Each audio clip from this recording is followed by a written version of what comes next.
Let's talk about ZOHRAN Mamdani, okay?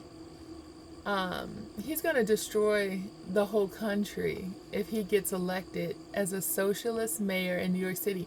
The reason he's going to destroy the whole country is because look what's out there. We got the CCP trying to overtake us. We are in a cultural revolution. Okay, when you see people, men with blue hair swinging from our national monuments in a Boy Scouts of America shirt, we're in trouble. And when people want to set Teslas on fire and people want to burn it all down. Civil War, Maxine Waters says.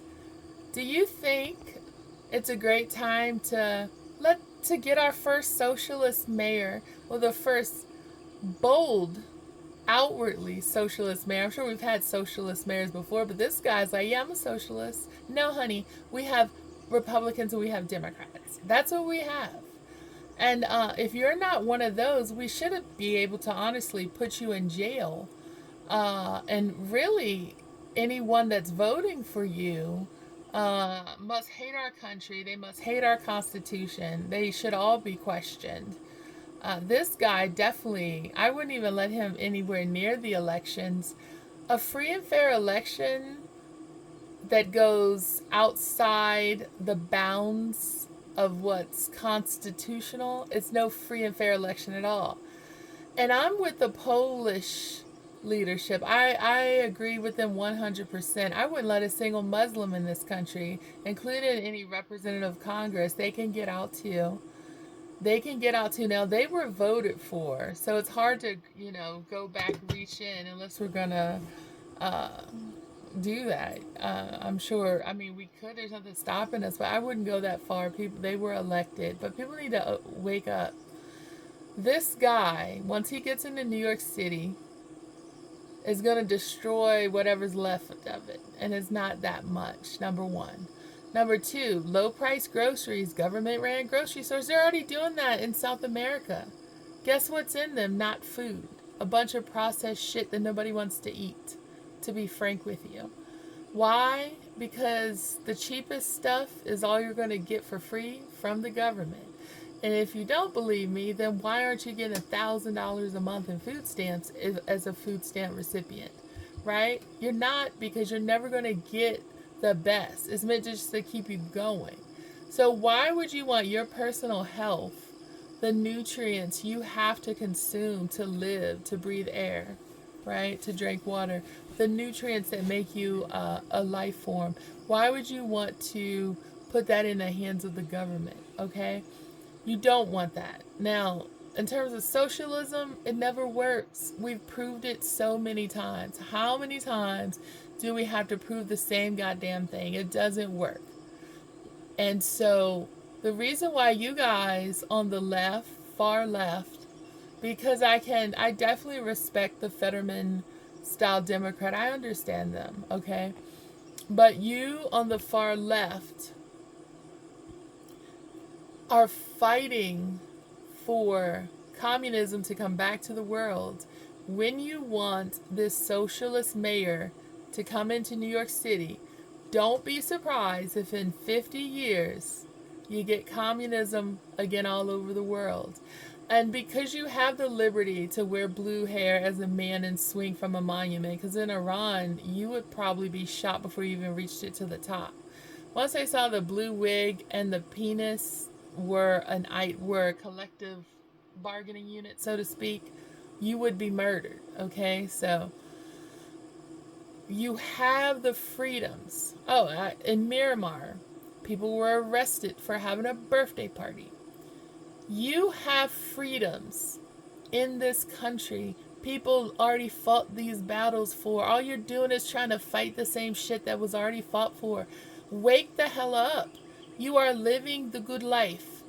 Keep living it. And if it's just that you can't afford it, so you feel like it's not the good life here, hey, on Wall Street, Gordon Gekko said America's for, people that have a certain amount of wealth, and the rest of us should move to Mexico. Now, I would not advise moving to Mexico anymore. Number one, they don't want us there. They're saying they want the undocumented Americans out.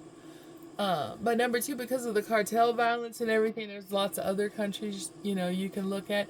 But maybe you need to do that for a while. Maybe you need to do it. I don't know. I'm not advocating that. But if it's just a purely financial thing and you love the country, but you can't afford to make it, you tried everything you can't figure it out, maybe you do need to go where costs are lower. Because it doesn't mean America's bad. It just means right now you can't afford it. But there could be something special in that for you. You might get to spend 2 years on a beach in an exotic place somewhere because you couldn't afford rent here. And it might be, a happy, fun 2 years, and then you come back home and you're ready to go. But don't think America's not there for you, because America's there for you. But you have to understand how we got here. And if we make those same mistakes, we're just going to keep rinse, repeat until we are all under the throes of communism. Don't keep testing democratic voting processes. Don't keep testing a constitutional republic. Don't bite the hand that feeds you like China has done. Love your country. Love your country or leave it, because eventually every place will have a war for some reason or another. Every place. So you should understand that we love this country. Most of us Americans, we're willing to die for this country. We don't want to die, but like Toby Keith said, we'll do our duty no matter what the price. We've counted up the costs and we know the sacrifice. So that's also, a message to China. Don't take our passivity at times for weakness. We just don't think you're worth it sometimes. We would like to smack you every time you steal a doctoral candidate's research or something, but we're bigger than that, I guess we've believed. But don't take that for weakness, because we're not weak. We know what we will do if we have to. We don't want to do it because we know that through great prosperity, there should be great peace. China surfacely got to everything they wanted. But when you're dealing with sick people, sometimes they can't let sick ideas go. Like, oh, let's do 1949. We got to keep it going. We said we'd do it in 1949, so let's keep it going. And so we got to be careful with that. And I suggest that all American students research Tiananmen Square, research Mao's Cultural Revolution, and find out what the hell's went on in this world before your little butt got here, to keep it safe for our children, your children, our grandchildren, your grandchildren, your great-grandchildren you haven't even thought about yet. You don't want them to live in communism. And what I really think the media should do is start bringing on more people that have lived under communist rule. Like that wonderful, wonderful gem we have in this country. The woman who wrote the book literally on Mao's Cultural Revolution. Just Google Mao's Cultural Revolution. She's a treasure.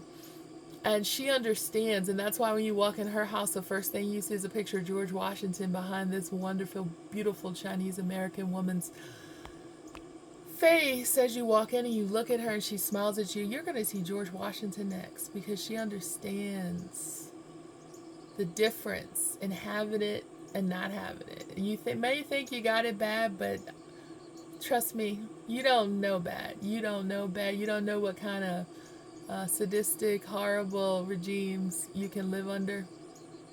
You could know. Spend a little time researching. It's out there. But we don't want to be one of them. God bless America. God bless these 50 states. God bless every territory. God bless the USA.